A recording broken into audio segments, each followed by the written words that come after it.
இயேசுவில் எனது அன்பிற்குரியவர்களே, உங்களுக்கு என்னுடைய இதயம் கனிந்த வாழ்த்துக்கள். வணக்கம். அன்பானவர்களே, இயேசு ஆண்டவர் எருசலேம் கோவில் அர்ப்பண விழா நடந்து கொண்டிருந்த வேளையில் கோவிலின் சாலமோன் மண்டபத்தில் நடந்து கொண்டிருந்தார். அப்பொழுது, இன்னும் எவ்வளவு காலம் நாங்கள் காத்திருக்க வேண்டும்? நீர் மெசியாவானால் வெளிப்படையாக எங்களுக்கு சொல்லிவிடும் என்றனர். ஆண்டவர் இயேசு, பலமுறை உங்களுக்கு சொல்லியிருக்கிறேன், நீங்கள் நம்பவில்லை. நீங்கள் என்னை சேர்ந்தவர்கள் அல்ல. என்னை சேர்ந்தவர்கள் என்றால் நீங்கள் நம்புவீர்கள். இந்த கருத்தை நாம் மிக ஆழமாக இந்த நற்செய்தி பகுதியிலே பார்க்கிறோம். ஆண்டவரை சேர்ந்தவர்கள் என்றால் என்ன பொருள்? ஆண்டவர் சொல்லுவதை நம்புவது, ஆண்டவர் சொல்வதின்படி மனதிலே வைத்துக்கொண்டு அதன்படி நடப்பது. நம்பாதவர்களெல்லாம், என் ஆடுகள் எனது குரலுக்கு செவி சாய்க்கின்றன, நான் அவற்றிற்கு நிலைவாழ்வை அளிக்கிறேன், ஆனால் நீங்கள் என் மந்தையைச் சேர்ந்தவர்கள் அல்ல. அன்பானவர்களே, இயேசுவோடு நாம் இருக்கிறோம் என்றால் என்ன பொருள்? வழிபாட்டிற்கு வருகிறோம், நம்முடைய பெயர் ஞானஸ்தானம் பெற்றுக்கொண்ட அந்த ரெஜிஸ்டரில் உள்ளது, அந்த குறிப்புகளெல்லாம் ரெக்கார்டில் உள்ளது என்பது அல்ல. இயேசுவோடு இருப்பதற்கு அது அடையாளம் அல்ல.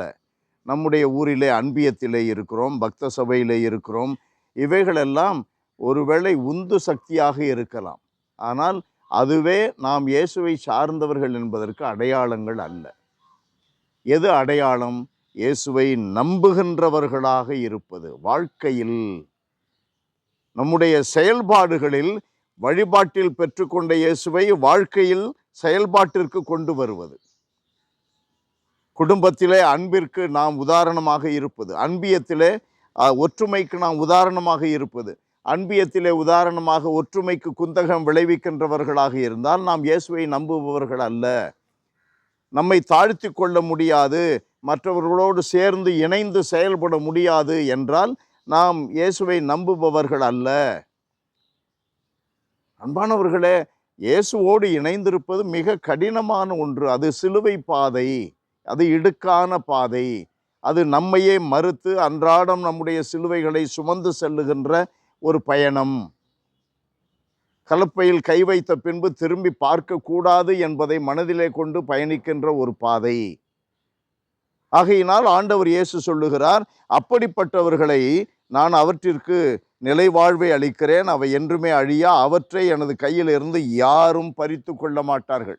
யாரும் என்பது இந்த உலக இயல்புகள் பறித்து கொள்ளாது, செல்வம் செல்வாக்கு பறித்து கொள்ளாது, உலக மாயைகளும் இச்சைகளும் பறித்து கொள்ளாது. எப்பொழுதும் நிலையாக கடவுளிலே இருப்பார்கள்.